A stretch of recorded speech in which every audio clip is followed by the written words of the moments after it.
In Defense of Our America, The Fight for Civil Liberties in the Age of Terror, by Anthony D. Romero and Dina Temple-Raston.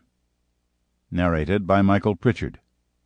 Copyright 2007 by Anthony D. Romero.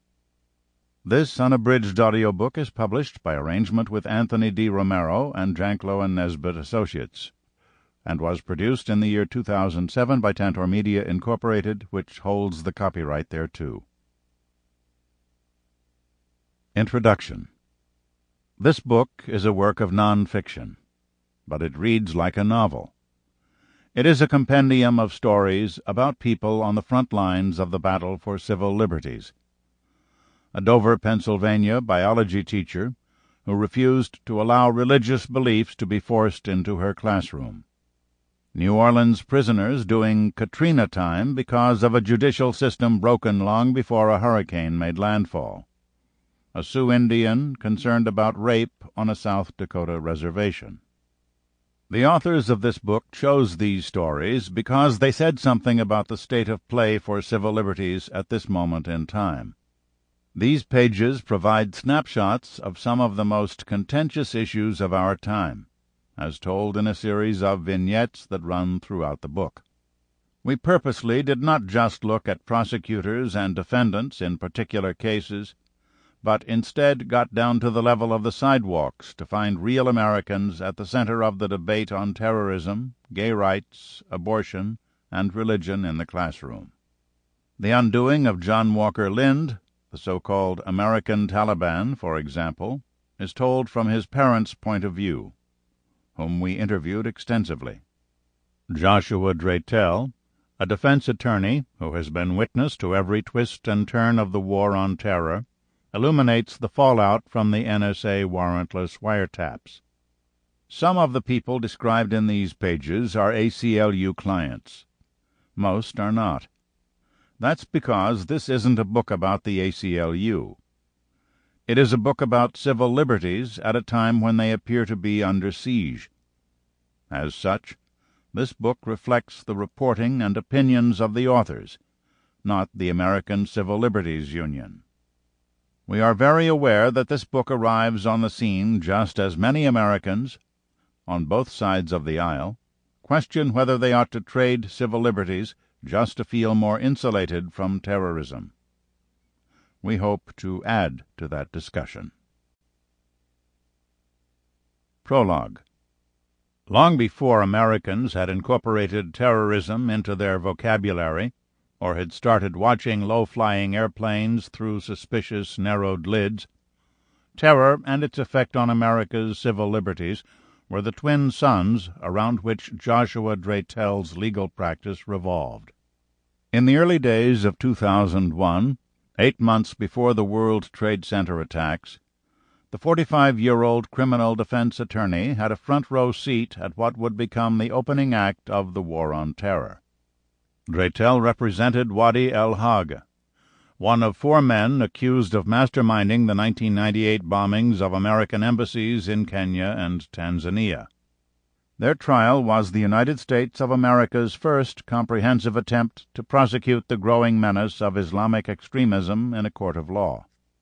The case, known as United States of America v. Osama bin Laden et al., laid out a terrifying narrative that, until the attacks of September 11th, would go largely unnoticed by the American public.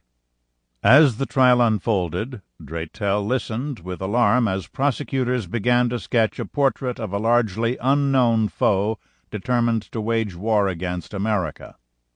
It was a global terrorism network they called Al-Qaeda. And while el-Hag and 3 other men sat in the dock, it became clear that something much bigger was on trial, though few people realized it at the time.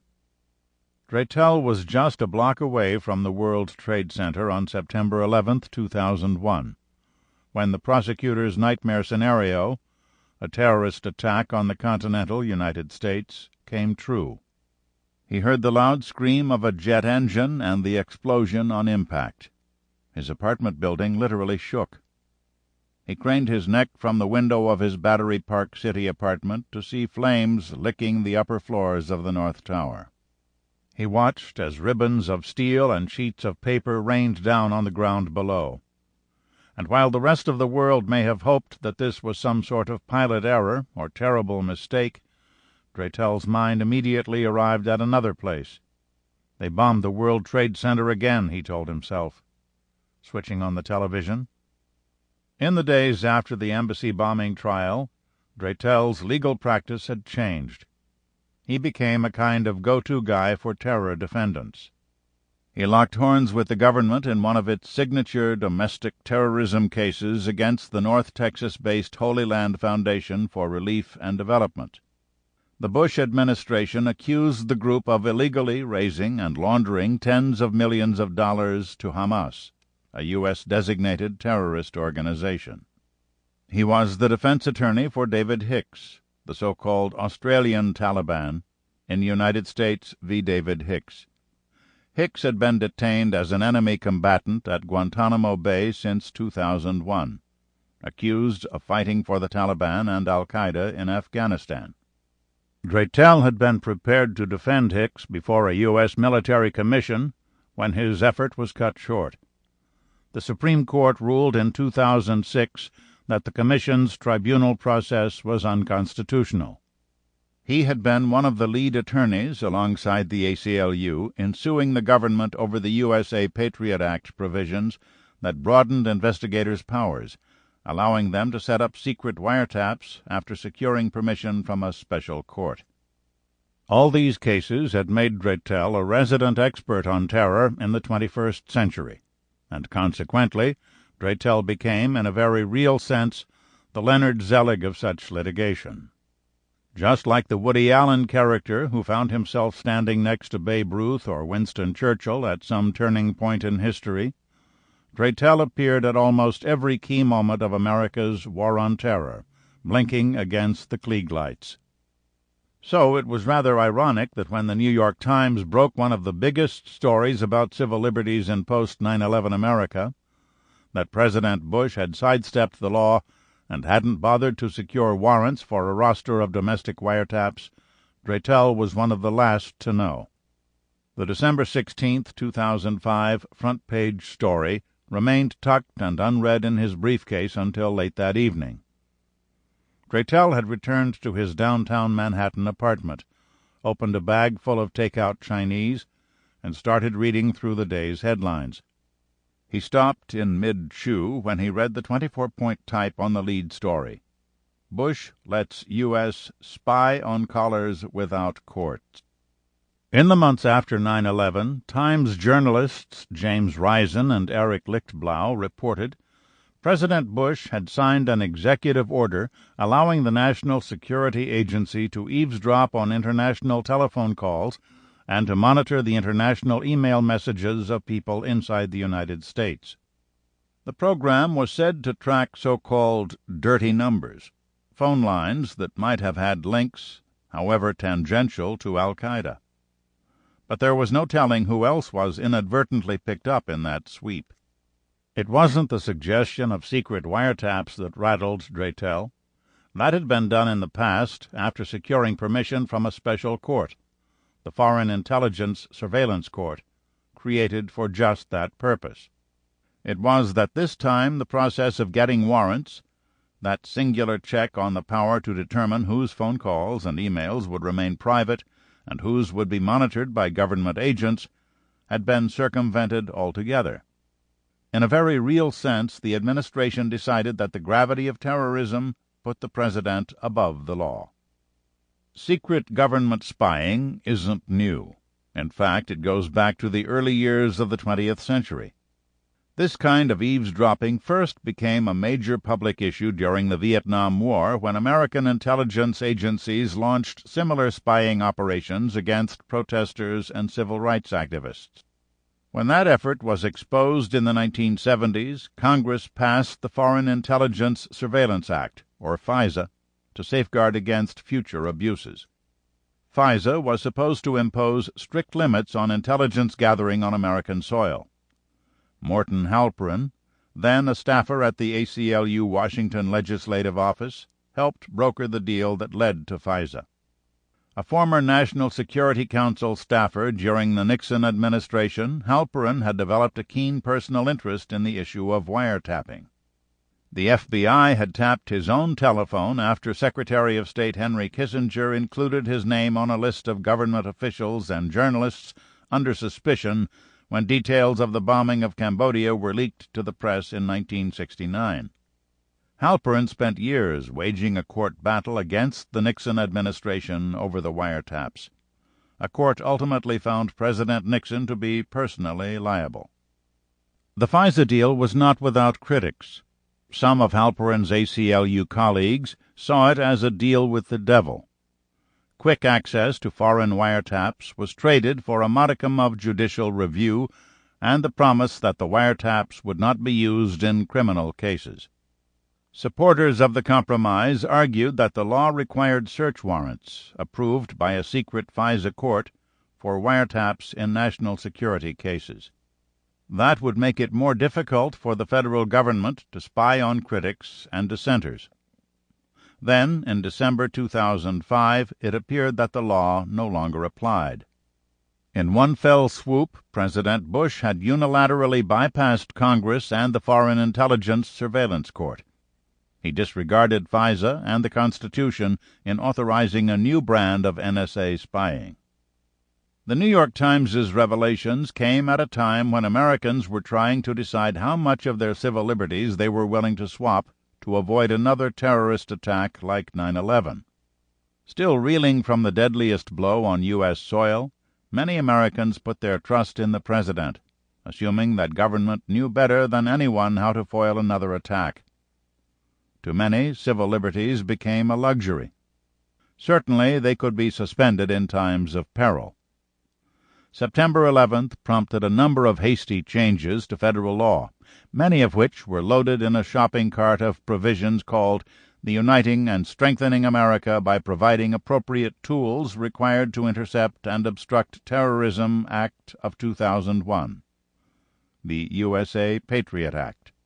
It gave the Federal Bureau of Investigation additional powers to collect personal information like library or Internet records. It watered down, and in some instances eliminated, judicial review. The Pentagon and the Department of Homeland Security asked to use public and private databases to troll for possible terrorists. The FBI and the Department of Defense were already secretly tracking and spying on peaceful anti-war protests. While Dratel was used to thinking about how law enforcement efforts might affect his clients, this time he had reason to be personally concerned. His client list alone would have been reason enough to suspect he would have been part of a telephone sweep. He quickly ran through phone calls he had made that could have been problematic. He had been speaking to terrorism defense lawyers and potential witnesses and investigators. He called Gaza and Afghanistan. He talked to friends of David Hicks. He contacted mosques and visited jihadi websites. The people he called and emailed might well have been in touch with people who had first-hand knowledge of terrorist operations. Dratel was sure his name would pop up in any daisy chain of these numbers. If anyone is being spied on, he remembered thinking, it's me. The New York Times article was sketchy about the details of how the spying program worked. All that was certain was that the NSA was eavesdropping on hundreds of people in the United States without judicial approval or review. The list of names waxed and waned as some people of interest were added and dead ends were dropped, the article said. What it seemed to be describing, Dratel said later, was an expansive view of the president's power when it came to issues of national security. In Dratel's opinion, that conduct was quite clearly unlawful. Permitting unchecked government eavesdropping within the land of the free was an enormous change in American intelligence-gathering practices. It violated the Constitution. The fact that the program was coming out of the National Security Agency only made it more worrisome. To that point, the NSA had been in charge of spying on communications abroad. Bringing its shadowy work home raised red flags about constitutional protections against an overreaching government. In the days after 9/11, the CIA began a series of dragnets known as the Special Collection Program targeting al-Qaeda operatives. At the same time, the FBI and the Justice Department were zeroing in on run-of-the-mill immigrants who were Muslim, Arab, and Asian. Some government officials were literally using phone book lists of Arab and Muslim names to guide their dragnets. The federal government had rounded up thousands of immigrants with no discernible connection to terrorism, detaining them on minor immigration violations. They had no access to anyone on the outside, not even a lawyer, for longer than the law allowed. A December 2003 report by the Justice Department's own Inspector General cited evidence that some officers slammed detainees against the wall, twisted their arms and hands in painful ways, stepped on their leg restraint chains, and punished them by keeping them restrained for long periods of time. Many of the detainees were ultimately deported, most of them in secret. Another Inspector General's report released in June 2003 revealed how many were charged with acts of terrorism. 0. The ACLU sought to release the names of immigrants who were detained and deported.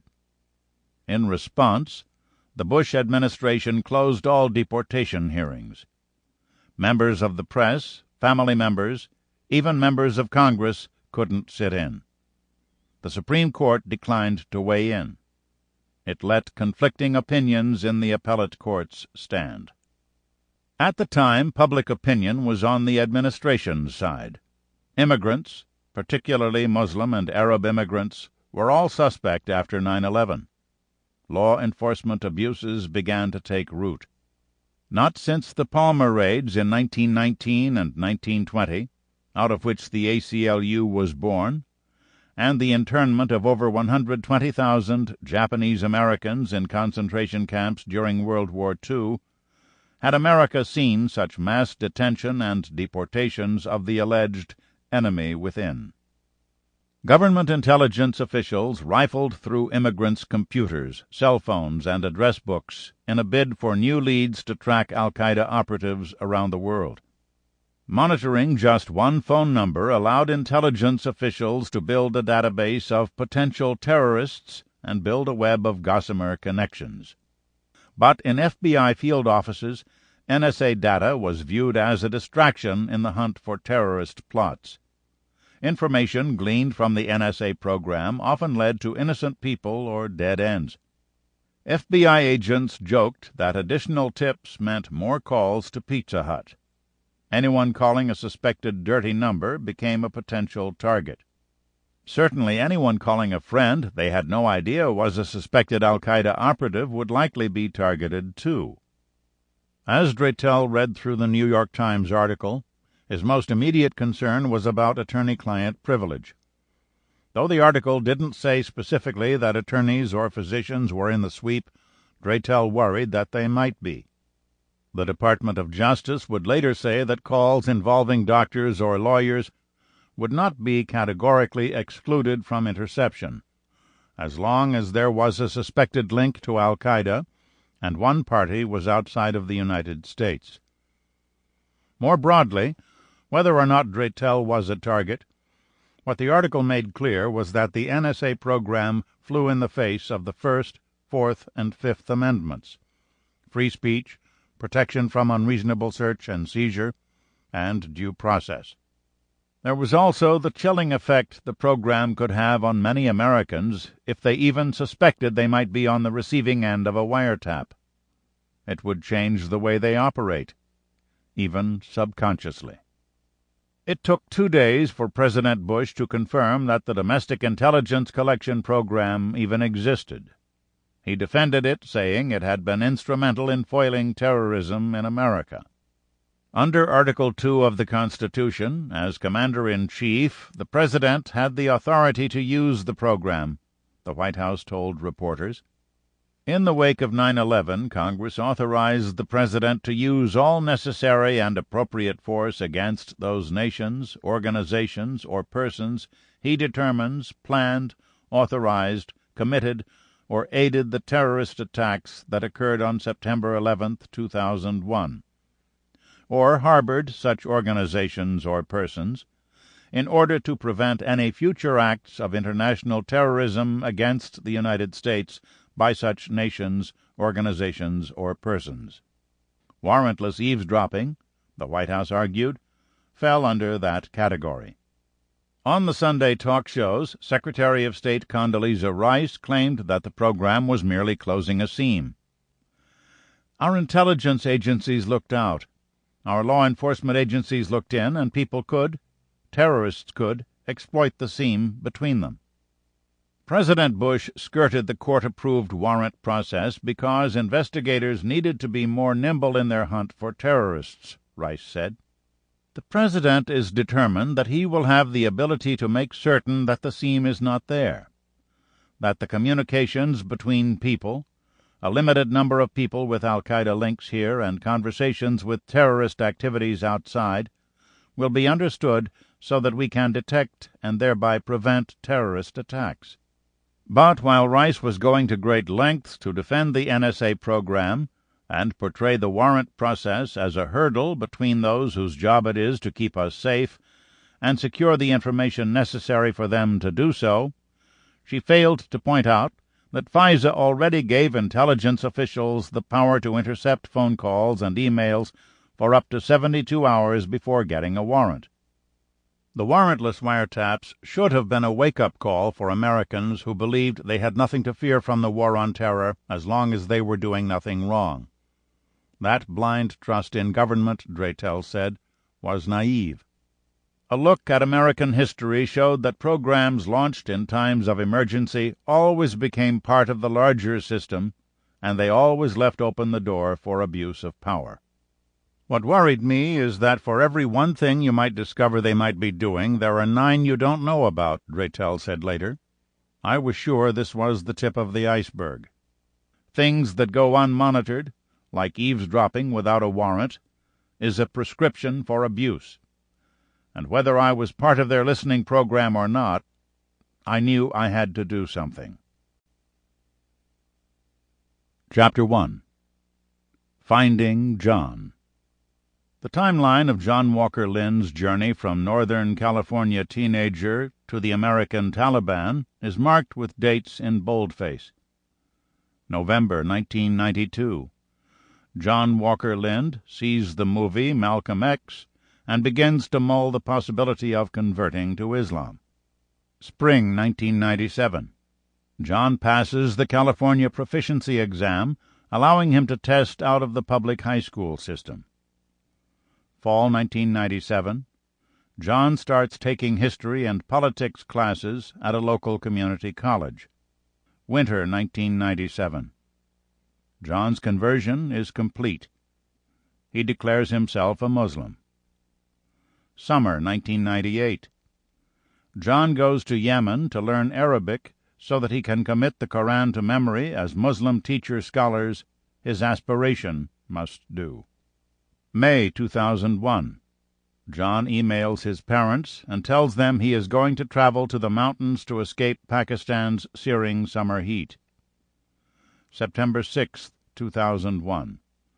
John goes to the front line of a battle between Taliban forces and the Northern Alliance in Afghanistan. December 3, 2001. John's picture and his introduction as the American Taliban appear on the Internet.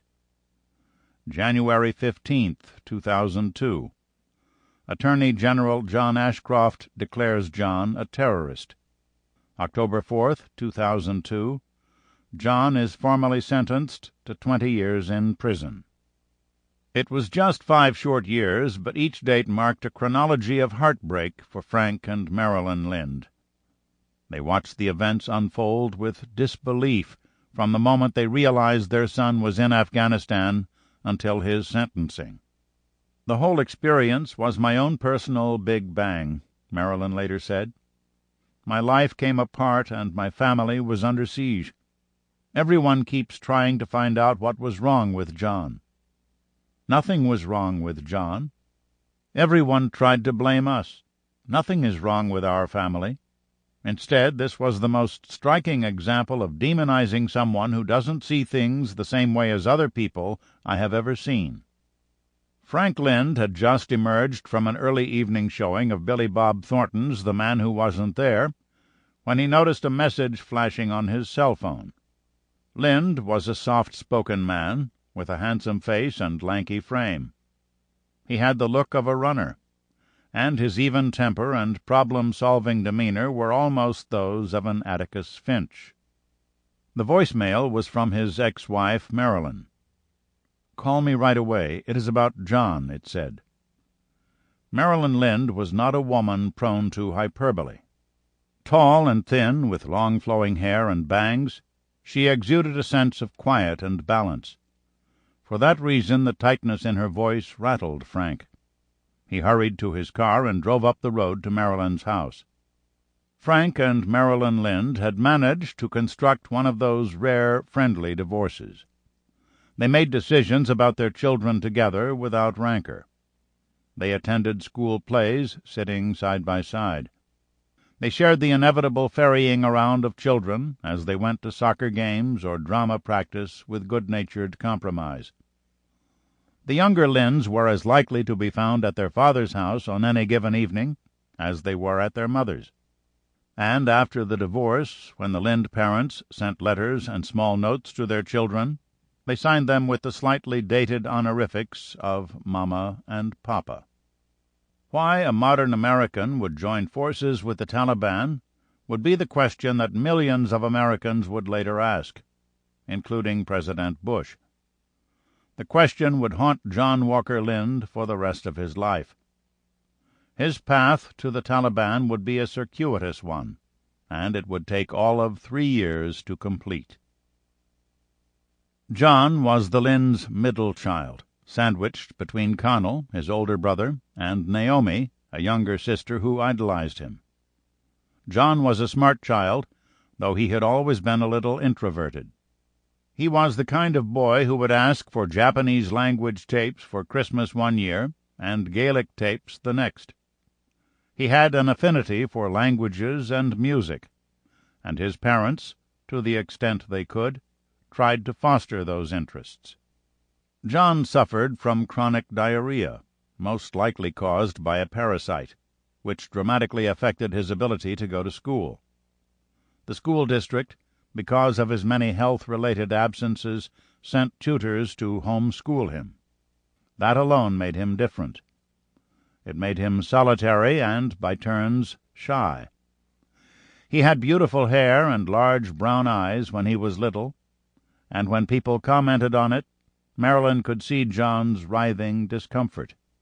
He hated attention, she said. When he was little, Men at Work, an Australian pop group, was constantly playing on the radio. Their hit was a song called Be Good. His father used to sing the song to John.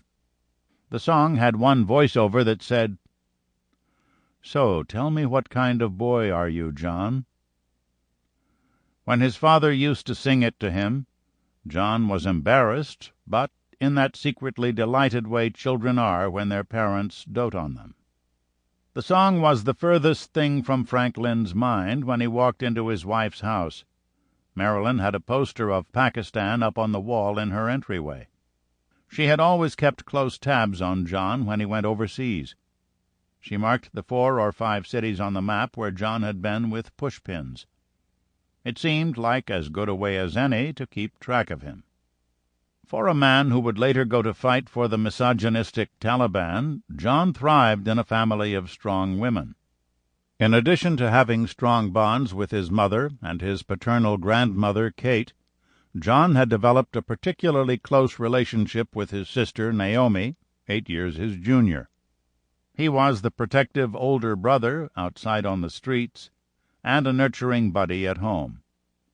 After school, John would whip up some macaroni and cheese for the two to share.